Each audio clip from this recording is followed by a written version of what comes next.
Psychology teaches us one simple fact: the mind does not fear pain as much as it fears exposure. Today, we are talking about the psychological gap between public image and private reality, and why this gap creates anxiety, stress, and emotional exhaustion. This is not about blame. It is about understanding how the human mind works. Let us start with identity. In psychology, identity is the story we tell ourselves about who we are. But there are two versions of this story: the presented self and the experienced self.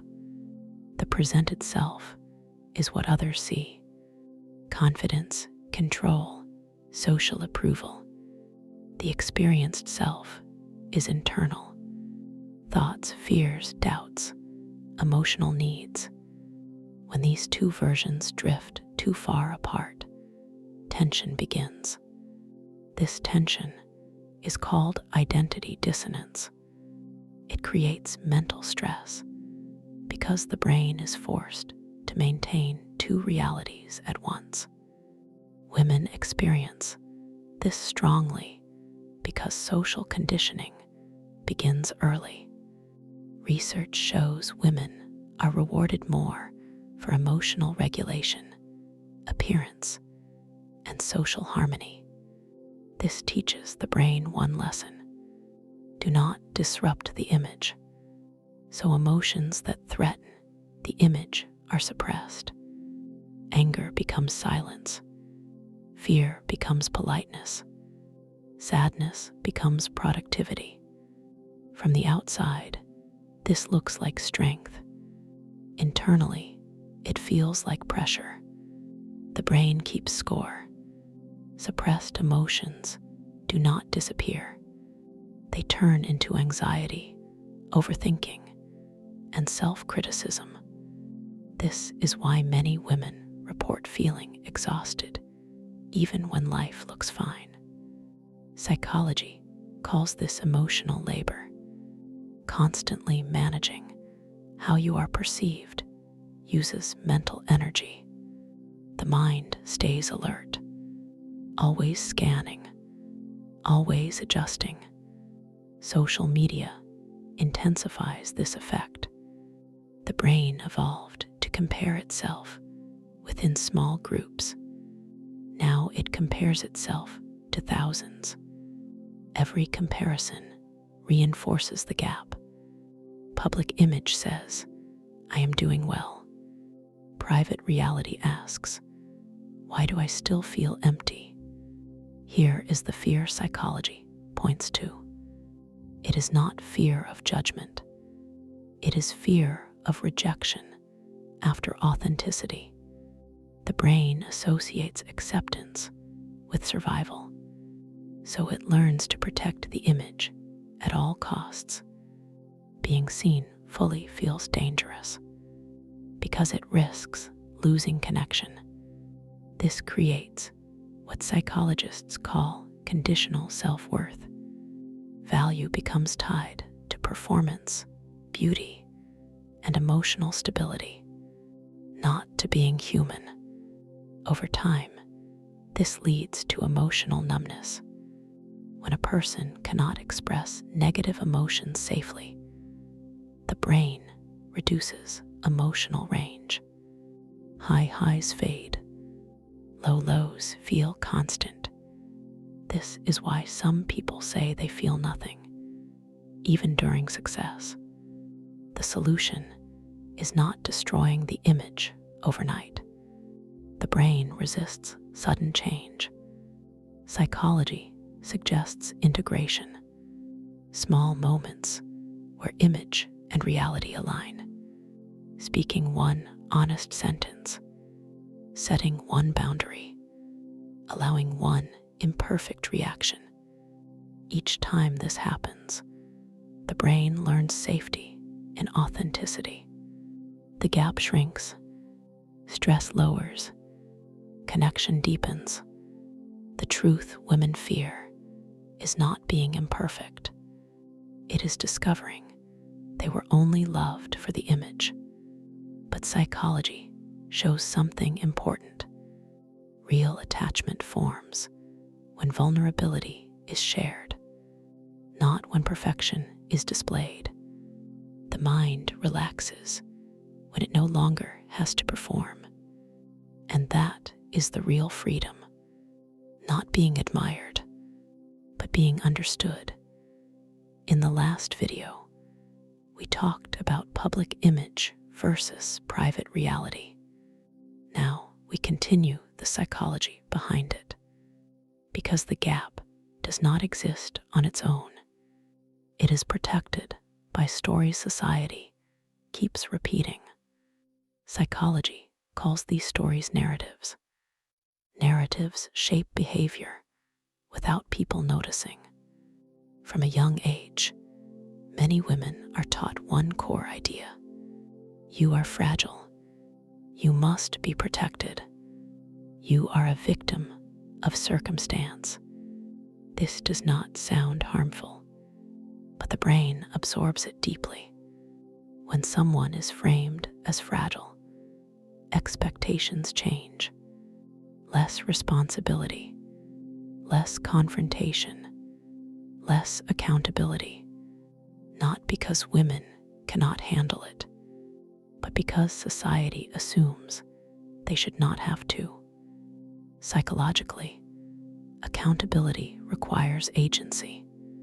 Agency means believing your choices matter and your actions have consequences. But many societal narratives remove agency while pretending to offer support. When something goes wrong, the focus shifts outward. The system failed you. The partner failed you. The world is unfair to you. Sometimes this is true, but when it becomes the default explanation, growth stops. The brain learns a pattern. If I am always reacting, I am never responsible. This creates what psychology calls external locus of control. Life happens to me. I do not shape it. Over time, this reduces self-reflection, because reflection feels pointless if outcomes are blamed elsewhere. Another powerful narrative is emotional innocence. Women are often seen as emotionally pure, less capable of harm, less capable of manipulation. This sounds positive, but it removes accountability for emotional damage. Jealousy becomes justified. Control becomes concern. Passive aggression becomes sensitivity. Psychologically, this creates moral licensing. If I am seen as good, my actions feel excusable. The mind protects the self-image by rewriting intent. I did not hurt you on purpose. I was emotional. I was overwhelmed. Intent replaces impact, and accountability disappears. There is also social reinforcement. When women express pain, society responds with comfort first, rarely with challenge. Comfort feels good, but too much comfort without challenge trains avoidance. The brain links distress with validation, not correction. So patterns repeat. Psychology shows accountability develops through safe confrontation, not punishment, not shame, but honest feedback. When narratives remove confrontation, emotional maturity stalls. Here is the uncomfortable truth. Lack of accountability does not empower women. It weakens them, because power comes from ownership, owning mistakes, owning choices, owning consequences. Without that, confidence becomes fragile. Any criticism feels like an attack. Any disagreement feels unsafe. This is why some people collapse under simple feedback. The identity was never trained to handle responsibility. The most damaging narrative is this: strong women do not need to self-examine. Psychology disagrees. The strongest minds are the most self-aware. Accountability is not blame. It is clarity, and clarity reduces anxiety. When someone can say, "I did this, and I can change it," the brain feels control again. Society often confuses protection with empowerment. True empowerment includes accountability, not because women owe the world perfection, but because they deserve agency. Without agency, there is no real strength. This topic is uncomfortable because it challenges comforting stories. But psychology does not care about comfort. It cares about truth and outcomes. And the outcome of avoiding accountability is emotional stagnation. The outcome of embracing it is growth. That is why these narratives persist. They feel kind, but they quietly keep people stuck. And understanding that is the first step out. In our last videos, we explored public image, private reality, and societal narratives. Now let's look inward. Why do some women remain single for a long time, even when opportunities exist? Psychology shows it is rarely just about external circumstances. It is often internal patterns, beliefs, and fears. First, let's talk about standards. High standards are not bad, but sometimes they are rooted in fear rather than preference. Fear of compromise, fear of being hurt, fear of losing independence. The brain sometimes equates intimacy with vulnerability. If vulnerability feels unsafe, the mind builds barriers. This leads to selective connection. Only people who meet idealized criteria are considered. Potential partners are filtered through anxiety, not compatibility. Next is emotional self-sufficiency. Some women have learned to rely entirely on themselves. Independence is celebrated, but self-reliance can become isolation. Psychology calls this the comfort trap. The mind prefers certainty. Single life offers control. Relationships introduce unpredictability. Then there is fear of judgment. A strong, successful woman may unconsciously assume partners will resent her. This creates hesitation. Even small signs of interest trigger doubt. The mind asks, "Do I really deserve this?" Another factor is unresolved past experiences. Early heartbreak, betrayal, or emotional neglect can leave a lasting imprint. The subconscious mind interprets intimacy as potential danger. So even when the conscious mind wants love, the subconscious resists. Perfectionism also plays a role, not just in partners, but in oneself. If a woman believes she must be flawless to be loved, she may unconsciously avoid relationships until she meets the standard.